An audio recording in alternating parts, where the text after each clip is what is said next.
Olá, queridos, graça e paz, sejam bem-vindos para mais um dia de clamor, mais um dia de oração, de busca, de intercessão no nome do Senhor Jesus. Olha, ontem nós tivemos aqui ao vivo, clamando ao Senhor, mas hoje é uma gravação, como vocês sabem, a maioria das intercessões de terça-feira nós gravamos por conta de um culto que eu faço às 7 horas da manhã, então por essa razão eu não posso estar aqui, ao vivo. Então, você está participando da intercessão gravada, mas a oração vai chegar ao Senhor, e eu creio que o Senhor vai estender suas mãos para nos abençoar, vai estender suas mãos para se manifestar na nossa vida, e eu creio que receberemos do Senhor luz, direção, em nome do Senhor Jesus. Bom, antes de prosseguir aqui, eu quero orar com você e colocar diante de Deus esse momento, esse clamor, pedir direção, pedir sabedoria, pedir ao Senhor que tome a frente. Sem o Senhor a gente não consegue avançar.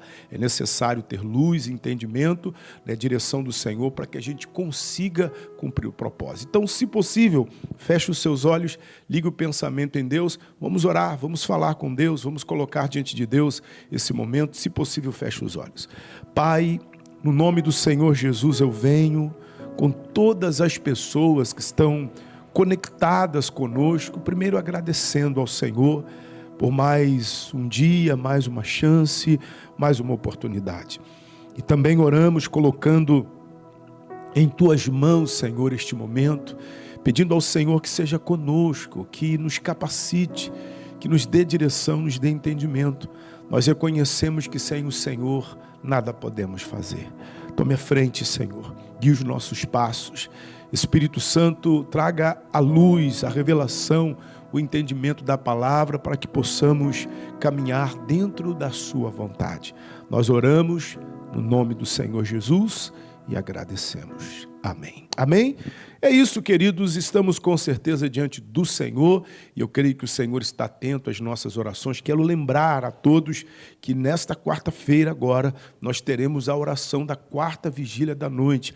Todo primeiro dia de cada mês, nós fazemos uma live às 3 horas da manhã, uma live de oração, de clamor, de intercessão, onde nós buscamos o Senhor, agradecemos pelo mês que termina, apresentamos o mês que está começando, intercedemos, pela nossa família, enfim, e tem sido uma bênção. Eu quero desde já convidar você que quiser e puder, para estar comigo online às 3 horas da manhã dessa quarta-feira. Coloque o seu celular para despertar mais ou menos aí 2h20, 2h40, para dar tempo para você levantar, lavar o rosto, despreguiçar ali e aí participar da oração. E eu sei que vai ser uma bênção em nome de Jesus. A gente já falou aqui algumas vezes da importância dessa oração da madrugada. Já falamos que Jesus ele desce do monte andando sobre as águas na quarta vigília da noite. Os amigos de Jó orientaram Jó falando da importância dessa oração, enfim. E eu creio que o Senhor há de nos ouvir, de nos atender, tá bom? Bom, hoje eu não vou ler os comentários, como eu já disse, essa intercessão é uma intercessão gravada, então não há como ver os comentários, mas você pode colocar aí o seu pedido de oração, você pode compartilhar, interagir com os irmãos que estão online, tá bom? E fazer aquele trabalho que a gente costuma fazer, de compartilhar o link com outras pessoas, compartilhando com quem precisa de oração e compartilhando com pessoas de oração, com intercessores. Então, você que puder estar com a gente, eu tenho certeza que vai ser uma bênção, que a mão de Deus vai se estender, vai se manifestar, e mais de Deus nós receberemos no nome do Senhor Jesus, tá bom? Bom, vamos lá, é Mateus, o capítulo 15, no Evangelho de Mateus, no capítulo 15, a mensagem, nós estamos aqui, a cura da filha da mulher cananeia, o título é A Mulher Cananeia, e nós vamos ler do versículo 21 em diante para nos familiarizarmos ao texto, tá bom? Vamos lá? E partindo Jesus dali, foi para as partes de Tiro e de Sidom. E eis que uma mulher cananeia, que saíra daquelas cercanias, clamou dizendo: Senhor, filho de Davi, tem misericórdia de mim, que minha filha está miseravelmente endemoniada. Mas ele não lhe respondeu palavra. E os seus discípulos, chegando ao pé dele, rogaram-lhe, dizendo: despede-a, que vem gritando atrás de nós. Respondendo, disse: eu não fui enviado, senão as ovelhas perdidas da casa de Israel. Então chegou ela e o adorou, dizendo: Senhor, socorra-me. Ele, porém, respondendo, disse: Não é bom pegar o pão dos filhos e deitá-los aos cachorrinhos. E ela disse: Sim, Senhor, mas também os cachorrinhos comem das migalhas que caem da mesa dos seus senhores. Então respondeu Jesus e disse-lhe: Ó mulher, grande é a tua fé, seja isso feito para contigo como tu desejas. E desde aquela hora a sua filha ficou sã. Bom, irmãos, esse é um texto muito conhecido. Ontem nós já vimos algumas coisas aqui nesse texto.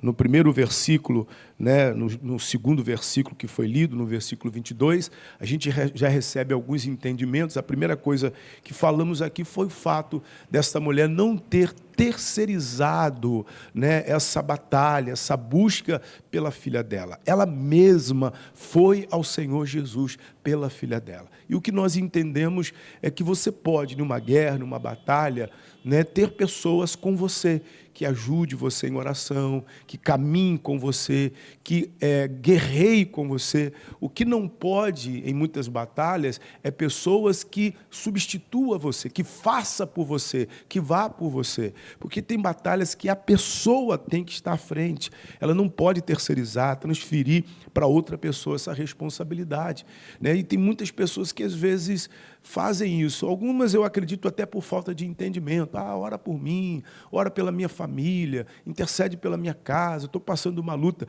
Mas ela mesma não ora, ela mesma não vem à igreja, ela mesma não guerreia, né? Ela mesma não busca ao Senhor. Então, não que seja errado você pedir oração, não que seja errado você contar com a ajuda de outras pessoas. O erro, muitas vezes, está, como eu disse, quando alguns tentam transferir para outras pessoas a responsabilidade que é dela. Então, esta mulher, ela entende isso, e ela vai pessoalmente ao Senhor. A filha dela não poderia ir, porque estava possessa por um espírito maligno, sob domínio de um espírito maligno. E ela mesma, então, decide ir pela filha dela, e isso nos traz muito entendimento. E tem pessoas que têm várias desculpas. Tem gente que diz assim: eu não vou ao culto, eu não faço a campanha de oração, porque eu sou muito ocupado, a minha vida é muito corrida, e isso, aquilo, outro, eu sou uma pessoa muito conhecida. Irmãos, a Bíblia nos dá o exemplo de Jairo. Jairo era um dos principais da sinagoga, certamente era um homem muito ocupado, uma pessoa importante, certamente conhecida, mas quando a sua filha adoeceu, ele também não terceirizou essa busca, ele não pediu que uma outra pessoa fosse no lugar dele a Jesus, né? Eu não posso, estou muito ocupado, então vai lá por mim. Não, ele deixou a ocupação e foi. Ele priorizou aquela busca, porque ele sabia que a vida da filha dele estava em risco, né? Então, não tem essa questão, não, porque eu sou muito ocupado. É questão de prioridade. E se você não separar tempo para buscar agora, para lutar agora, a situação vai se agravar. E aí você vai ser forçado a separar o tempo para essa busca, e em alguns casos pode ficar mais difícil a batalha. Tem outros que dizem assim: não, eu não vou porque eu estou com o corpo muito debilitado, estou muito doente, então eu não posso ficar sentado por muito tempo, não posso ficar em pé por muito tempo, por isso, por aquilo outro.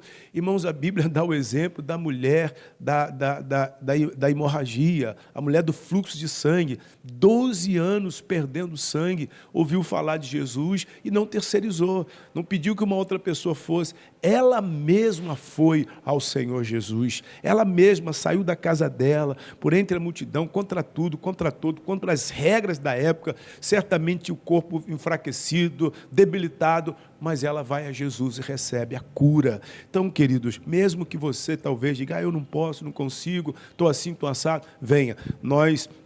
Ontem, aqui, no domingo à noite, nós ouvimos o testemunho da irmã Nilza, que enfrentou uma batalha pela sua saúde, foi diagnosticada com câncer, e quantas vezes ela chegou na igreja com o corpo muito dolorido, muito mal. Ela disse que às vezes vinha arrastada, ela trazia travesseiro, não tinha como sentar. Irmão, que luta! Mas veio, buscou, e ontem estava aqui glorificando, né, no domingo, melhor dizendo, no domingo à noite, glorificando a Deus pelo milagre que ela recebeu. Então, não há como terceirizar. Então, esta mulher, ela mesma foi a Jesus. Voltando aqui ao versículo 22, e eis que uma mulher cananeia que saíra daquelas cercanias clamou, dizendo: olha, para esta mulher ir a Jesus, ela teve que sair daquelas cercanias. Ela teve que deixar o lugar onde ela estava. Ela teve que sair da zona de conforto. E tem coisas que, para a gente chegar a Jesus, nós vamos precisar deixar algumas coisas. Precisamos abandonar algumas coisas para chegar até o Senhor Jesus. Ela chegou e clamou pela filha dela. Agora, olha que interessante, o clamor desta mulher. Ela diz assim: Senhor, filho de Davi, tem misericórdia de mim. Olha a oração desta mulher. Isso aqui é interessante, porque antes dessa mulher orar pela filha dela, ela está orando por ela mesma. Ela está pedindo ao Senhor que tivesse misericórdia dela. Misericórdia, irmãos, é compaixão pela dor de uma outra pessoa. Quando a pessoa se compadece pelo sofrimento de uma outra pessoa e tenta, de alguma forma, amenizar aquela dor, aquele sofrimento. Nós também entendemos que misericórdia é a ação de Deus na vida da pessoa, por compaixão, né, que livra a pessoa, livra o pecador da consequência do seu pecado. Esta mulher, irmãos, ela ora por ela. Ela certamente estava ferida, ela talvez estava cansada. Eu não sei o tempo que ela vinha nessa luta com a filha, mas ela primeiro tenta tratar sua alma, tratar seu coração, tratar sua vida. Geralmente, quem pede misericórdia, geralmente, isso não é regra, né? Mas geralmente quem pede misericórdia é porque se sente culpado por aquilo que está acontecendo. Ou a pessoa é de fato culpado por aquilo que está acontecendo, é consequência de um erro dela, ou ela se sente culpada e muitas vezes não tem a culpa, ela não é culpada, mas se sente culpada. Porque, como eu disse, misericórdia é a ação de Deus na vida do pecador, na vida do culpado, livrando o culpado da consequência do seu pecado. E esta mulher, ela chega diante de Jesus para pedir misericórdia. E eu gostaria de falar um pouco disso com você. Existem situações, nós vamos falar aqui dos dois lados, existem situações que sim, é culpa nossa, é consequência de um erro, é consequência de uma falha. E aí cabe a nós reconhecermos o erro, a falha, o pecado, confessar a Deus e pedir a Deus misericórdia, né, no meio daquela situação. O que a pessoa está passando, o que ela está vivendo é consequência de um pecado, é consequência de uma decisão precipitada, de uma escolha errada. E ela precisa reconhecer. O problema, em alguns casos, é quando a pessoa não reconhece a culpa dela, quando ela transfere a culpa para outras pessoas. E tem gente assim, tem pessoas com um problema no casamento, esposa, marido, o marido não está bem, está frio, o casamento não está legal, ou o marido foi embora, deixou a casa, e aí a pessoa, ela, não, porque ele me abandonou, porque me deixou com os filhos. É claro, não estou dizendo que está errado, que está certo, né? A pessoa não poderia ter feito aquilo, mas geralmente algumas pessoas falam apenas da injustiça que ela está sofrendo e não daquilo que ela fez para que chegasse àquela situação. Porque muitas vezes a esposa é culpada pelo marido ter ido embora. Irmãos, entenda bem, preste atenção no que eu estou falando, não estou aqui generalizando, dizendo que todos os casos do marido ter ido embora é culpa da esposa, ou todos os casos da esposa ter ido embora é culpa do marido, não é isso. Mas existem casos que sim, queridos, existem casos que a esposa contribuiu para aquilo, a forma como ela tratava o marido, muitas vezes com muita frieza, com muita ignorância, né, tratando de qualquer jeito. E aí aquilo foi desgastando a relação, muito o tratamento, né, não dando atenção ao marido, não dando atenção à família, e aquilo foi gerando uma frieza, foi gerando um esfriamento. E aí a pessoa não tem entendimento, foi embora. Sim, existem casos que não é culpa da esposa, não é culpa, né, do marido, da pessoa que foi abandonada, mas tem casos que é. Então, nós estamos tratando primeiro aqui o caso onde a pessoa é culpada. E aí cabe à pessoa fazer uma avaliação. Irmãos, a gente precisa colocar os pés no chão e procurar entender, calma aí, por que essa pessoa foi embora? Eu sei que é difícil, às vezes, a pessoa lidar com a dor do abandono, e às vezes essa dor que a pessoa sente do abandono faz ela se sentir injustiçada, e muitas vezes sim, a pessoa está sendo injustiçada, mas outras vezes não, e não deixa a pessoa pensar com clareza, poxa, não, realmente eu não tratei o marido ou a esposa da maneira que deveria, né? Não dei a atenção que deveria, porque tem esposas, irmãos, que não cuida da forma que deveria, não faz a parte dela, que cabe a ela, e maridos que também não faz a parte do marido. A gente tem que ir para a palavra. O que a palavra fala? A Bíblia diz que a esposa ela tem que ser submissa ao seu marido no Senhor, dentro da palavra do Senhor. E o marido amar a sua esposa. Enfim, então a pessoa ela precisa analisar. Será que há uma culpa? Será que eu errei? O mesmo se dá em relação à saúde, em relação às finanças, em relação à família, os filhos. Ah, meu filho está rebelde, né? Está no mundão, está envolvido com drogas, pegou o caminho errado. Sim, aí o pai e a mãe têm que analisar. Calma aí, como eu criei essa criança? Como eu eduquei os meus filhos? Eu fui um pai presente? Eu falei, eu eduquei? Ah, pastor, mas eu trabalhava o dia todo. Sim, querido, mas você foi presente quando você estava em casa? Você conversou, você orientou, você transmitiu amor, segurança? Então, eu não estou aqui acusando ninguém, irmãos. Eu estou levando aqui você a refletir, né, para entender a raiz, a causa dessa situação.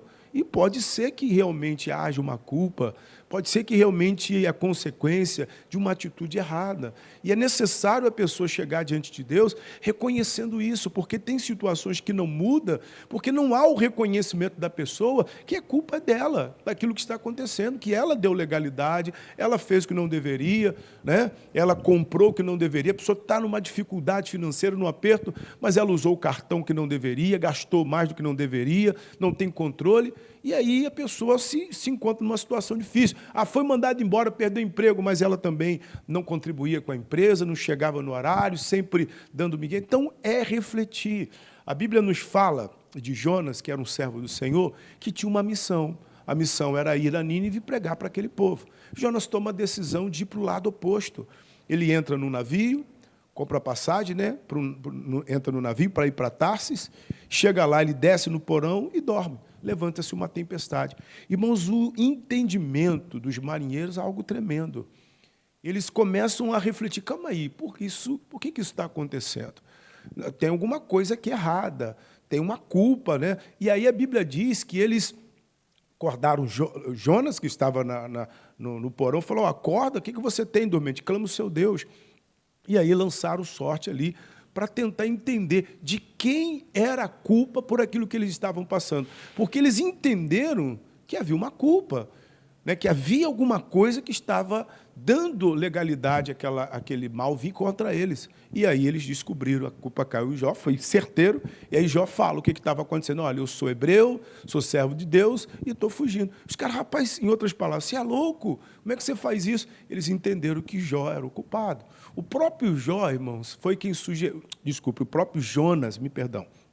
O próprio Jonas foi quem sugeriu que o lançasse no mar. E quando eles lançaram, pronto, a tempestade cessou. Irmãos, quando a culpa é removida, quando há o reconhecimento do pecado, da falha, do erro, olha, eu não fui bom marido, não fui boa esposa, não fui bom pai, não fui boa mãe, não fui bom filho, não fui bom funcionário, a pessoa reconhece, ela pede a Deus perdão, confessa o pecado e pede misericórdia, irmãos, Deus age com misericórdia.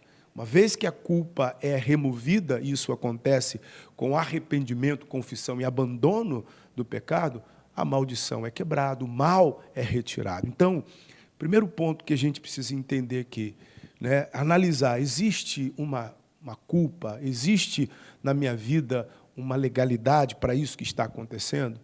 Para isso que eu estou vivendo, enfrentando? Será que existe um erro em mim? Eu estou falhando em algum momento aqui, em algum lugar?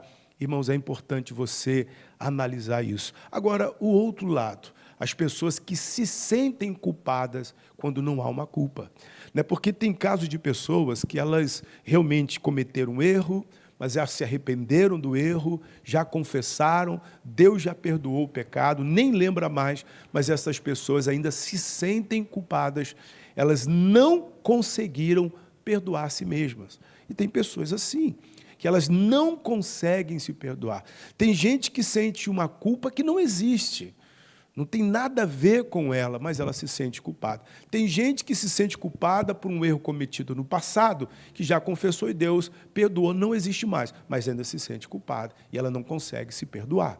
Nós temos o exemplo de Pedro, que quando estava naquela luta toda, né, Jesus ia ser preso, Pedro, ele disse, Senhor, estou pronto aí contigo até a morte, se for o caso, a prisão. Jesus, Pedro, antes que o galo cante, você vai me negar 3 vezes. E foi o que aconteceu. Pedro negou Jesus 3 vezes. Irmão, foi muito difícil para Pedro lidar com aquilo.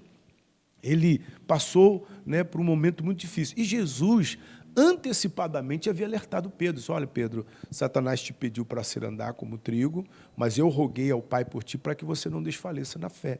Jesus sabia que Pedro teria dificuldade de se perdoar por ter negado o Senhor. E Pedro teve muita dificuldade disso. E tem pessoas assim, que elas se sentem culpadas por algo, né, que está acontecendo na vida de um filho, na vida de uma filha, se sentem culpados por algo que está acontecendo no casamento, se sentem culpadas por algo que está acontecendo nas finanças. Quer dizer, como eu disse, alguns se sentem culpados sem ter culpa alguma. E tem outros que se sentem culpados, foram outrora culpados, cometeram erros, mas já confessaram para Deus o pecado, Deus já perdoou, não lembra mais, apagou, mas essas pessoas é que não se perdoam. Elas continuam se sentindo culpadas, mas Deus apagou. E a pessoa ela tem que entender isso. Esta mulher, como nós estamos vendo aqui, ela chega diante de Jesus com esse pedido, Jesus, misericórdia. Irmãos, eu quero dizer para você que Jesus, ele tem misericórdia, ele tem compaixão de você, da sua dor, ele sente a sua dor e ele quer aliviar, livrar você desse sofrimento. Se achegue a ele com segurança, com entendimento, coloque a sua vida diante dele. Se há uma culpa, confesse, abandona, receba o perdão, clame por misericórdia. Se você já confessou, Deus já perdoou, receba o seu perdão, rejeite essa acusação, rejeite essa culpa, né? E clame pelo Senhor e Ele vai se manifestar na sua vida. Olha, vamos orar, vamos falar com Deus, vamos clamar ao Senhor. Hoje também aqui é mais objetivo, porque vamos ter aqui um culto aqui, como eu falei, nós estamos gravando para terça-feira e na segunda temos reuniões na igreja. Vamos lá, fecha os olhos, vamos falar com Deus. Pai, eu venho à Tua presença em oração com todas as pessoas que estão conectadas conosco e nós nos achegamos a Ti, Senhor, no nome de Jesus. A Tua palavra não erra endereço. Ela é certeira, ela fala aos corações. E quantas pessoas, meu Pai, que se enquadram neste perfil. Tem gente se sentindo culpada, Senhor, por algo que ela não é culpada. Outras que sim, meu Pai, outrora foram culpados, mas já confessaram, já abandonaram, o Senhor já perdoou, mas ainda se sentem culpadas, porque não conseguem perdoar a si mesma. Por outro lado, há pessoas que ainda há uma culpa, sim, porque ainda não houve um arrependimento, porque ainda não houve uma confissão. Mas fato é que se confessarmos os pecados, o Senhor é fiel e justo para perdoar e purificar de toda injustiça. Então eu oro pedindo isto, em nome de Jesus, que o Senhor, meu Deus, alcance esta pessoa agora. Pai, nós clamamos por misericórdia. Senhor, tem misericórdia de nós. Senhor, estenda as Tuas mãos e livra esta pessoa deste peso que está sobre os seus ombros, Pai, desta palavra de acusação que dia e noite vem martelando a mente desta pessoa e não deixa essa pessoa viver. Tem gente que não caminha, tem gente que não vai para frente, tem gente estagnada, Senhor, por causa dessa acusação, por causa desse sentimento de culpa. Senhor, em nome de Jesus, trata a alma dele, a alma dela, livra ele, livra ela. Tem misericórdia dessa mãe, tem misericórdia desse pai, tem misericórdia desse marido, dessa esposa, deste filho, desta filha, tem misericórdia desta pessoa que está doente, acamada, Senhor. Pai, em nome de Jesus, estenda as mãos, Senhor, e manifesta a Tua graça, manifesta a Tua misericórdia, em o nome de Jesus, Senhor. Visita esta pessoa com cura, com libertação, com restauração, restauração, com transformação, em nome de Jesus, e remova, Senhor, tudo que não provém de Ti. Pai, nós clamamos ao Senhor, porque cremos, Pai, em Ti. Nós entregamos essa causa em Tuas mãos. Eu oro também pelos pedidos postados no chat, Senhor, pelas pessoas cujos nomes se encontram no caderno de oração, os pedidos do grupo de intercessão, eu coloco diante de Ti, no nome de Jesus. Oramos pela nação, entregamos a nação em Tuas mãos. Pedimos pelos nossos governantes, em nome de Jesus, por toda a autoridade constituída. Apresentamos as demais nações e suas autoridades ao Senhor. Meu Deus, faça justiça em nome de Jesus, porque o Senhor é o Rei dos Reis, é o Senhor dos Senhores. Não há ninguém acima de Ti, Senhor. Então estenda as mãos, meu Pai, e faça para a glória do Teu nome. Nós clamamos, Pai, em nome de Jesus Cristo. Eu oro também, Senhor, pela igreja, meu Pai do Senhor, espalhada no mundo, a noiva. Prepare, desperta aqueles que dormem, Senhor, aqueles que estão presos nos pecados, liberta dos pecados, os que se afastaram por algum motivo, por alguma razão, traga-os de volta, Senhor, em nome de Jesus, para o convívio com os irmãos. Senhor, nós os colocamos nas Tuas mãos, pedimos, Senhor, em nome do Senhor Jesus, a Tua intervenção, Senhor. Eu oro pelo rebanho que o Senhor me confiou, Pai. Cada ovelha, independente da posição, função, seja esta ovelha um pastor, seja um líder, seja, meu Deus, um servidor na sua casa, seja, meu Deus, um membro, Pai, recente, meu Deus, um visitante, eu coloco diante do Senhor. Pai, guarda, porque só o Senhor é quem pode guardar, só o Senhor é quem pode edificar. Em vão nós trabalhamos se o Senhor não edificar, em vão nós vigiamos se o Senhor não guardar, e nós colocamos diante de Ti, para que o Senhor, no nome de Jesus Cristo, opere, Senhor, no meio do Teu povo, que o Senhor venha fortalecer, que o Senhor venha despertar, venha edificar, em nome de Jesus. Eu coloco todo rebanho em Tuas mãos, e na certeza de que o Senhor nos ouviu. Senhor, nós agradecemos. Obrigado, Senhor. Obrigado, Pai, por tudo que o Senhor tem feito. Obrigado por tudo que o Senhor ainda há de fazer. Ao Senhor a honra, a glória, o louvor, hoje, amanhã e sempre. Pai, nós oramos e agradecemos. Em nome de Jesus. Amém. Amém. Meus irmãos, guardem no coração a palavra, fiquem firmes. Amanhã a gente volta ao vivo com a intercessão. Lembrando que às 3 horas da manhã nós vamos ter a oração da 4ª vigília da noite. Se você quiser e puder estar conosco, bote seu celular para despertar às 2h30 da manhã. A oração, né, a transmissão começa às 3 horas da manhã, tá certo? E a gente compartilha uma palavra, faz uma busca, e aí então fazemos oração de intercessão, agradecendo também pelo mês que está terminando, consagrando o mês que começa. Então, eu espero você também nesse propósito. Um forte abraço. Eu fico por aqui e amanhã estaremos juntos, se Deus quiser. Fique com Deus e até lá.